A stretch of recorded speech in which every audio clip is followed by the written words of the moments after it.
নমস্কার বন্ধুরা, তো আপনার সকল স্বাগত জানাই আমাদের ইউটিউব চ্যানেল ই সহায়তা পয়েন্টে।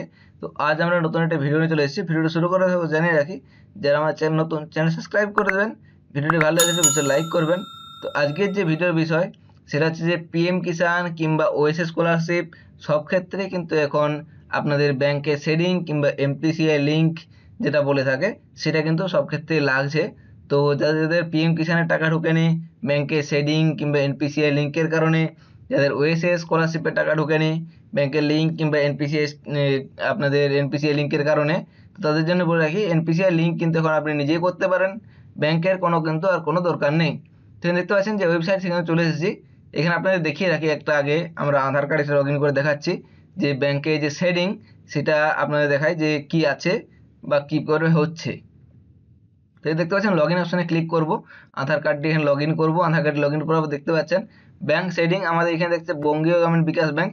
তো এই ব্যাংকটি কিন্তু ইনঅ্যাক্টিভ আছে। তো এবার আপনার কিভাবে ব্যাংকটা শেডিং করবেন, আমি এবার নতুন একটি ব্যাংক এই অ্যাকাউন্টে শেডিং করব। এখানে দেখতে পাচ্ছেন কনজিউমার যে প্রথম অপশান দিয়ে সেখানে যাব, যাওয়ার পর এখানে আধার শেডিং যেটা আছে সেটাকে ক্লিক করব।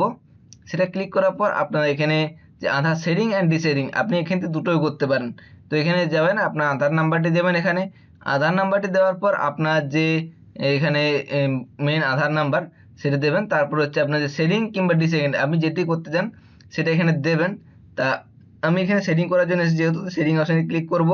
আপনি কোন ব্যাংকের সাথে শেডিং করবেন তো সেই শেডিংটি আপনি দেবেন। এখানে ধরুন আমি স্টেট ব্যাংকের সাথে শেডিং করব, বঙ্গীয় গ্রামীণ বিকাশ ব্যাংকটি চেঞ্জ করে। তো এখানে স্টেট ব্যাংকটা সিলেক্ট করব। তারপরে এখানে দেখতে পাচ্ছি যেহেতু ইনঅ্যাক্টিভ ছিল আমার, তার জন্য আমি এখানে ফ্রেশ অপশান সিলেক্ট করব। আর যদি আপনার কোনো ব্যাংকের সাথে অলরেডি শেডিং থাকে আপনি চেঞ্জ করবেন, তাহলে কিন্তু আপনি লাস্ট অপশানটা যেটা হচ্ছে ওয়ান ব্যাংক টু আদার ব্যাংকের উপর ক্লিক করবেন। আর যদি আপনার কোনো ব্যাংকে ধরুন একটাই ব্যাংকেই দুটো অ্যাকাউন্ট, সেখানে ক্ষেত্রে আপনি চেঞ্জ করতে পারেন। তার জন্য মাঝের অপশানটি এখানে আপনি আপনার অ্যাকাউন্ট নাম্বারটি দেবেন যে অ্যাকাউন্টের সাথে আপনি লিঙ্ক করবেন।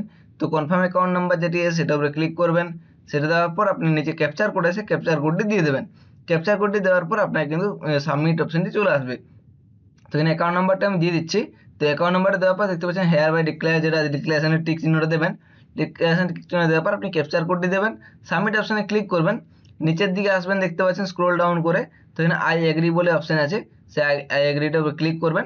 তো আই এগ্রি অ্যান্ড কন্টিনিউ সেটা করার পর এখানে ওটিপি আসবে। আধার কার্ডের সাথে আপনার যেটা মোবাইল নাম্বার লিঙ্ক করা আছে সেই মোবাইলে আপনার ওটিপি যাবে, ওটিপিটি দেবেন। ওটিপিটি দেওয়ার পর কনফার্ম ওটিপির উপর ক্লিক করবেন। কনফার্ম ওটিপির উপর ক্লিক করার পর আপনারা দেখতে পাচ্ছেন যে এখানে যে শেডিং সেটা কিন্তু কনফার্ম করবেন। তো কনফার্ম করার পর আপনাদের যে শেডিংয়ের প্রসেস সেটা কিন্তু চলবে। এটার জন্য 1 থেকে 2 মিনিটের সময় লাগে। আর এটা টোটাল সময় যেটা আপনার থাকে সেটা কিন্তু 5 মিনিটের মধ্যে আপনার শেডিংটা করতে হচ্ছে।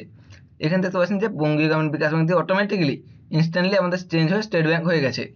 চেঞ্জ হওয়ার পর আপনারা দেখতে পাচ্ছেন যে আমরা ব্যাংকটা শেডিংটা ক্লোজ করে দিয়েছি। তো আপনার যাদের পিএম কিষাণ কিংবা কৃষক বন্ধুর টাকা আপনাদের আটকে আছে বা হচ্ছে ওএসএস এর টাকা আটকে আছে ব্যাংক শেডিংয়ের জন্য, তারা কিন্তু এই শেডিং প্রসেসের মাধ্যমে শেডিংটি করতে পারেন। তো আজকে ভিডিও এখানে শেষ করছি। ভিডিওটি ভালো লাগলে লাইক করবেন এবং হচ্ছে নতুন হতে চ্যানেল সাবস্ক্রাইব করে দেবেন।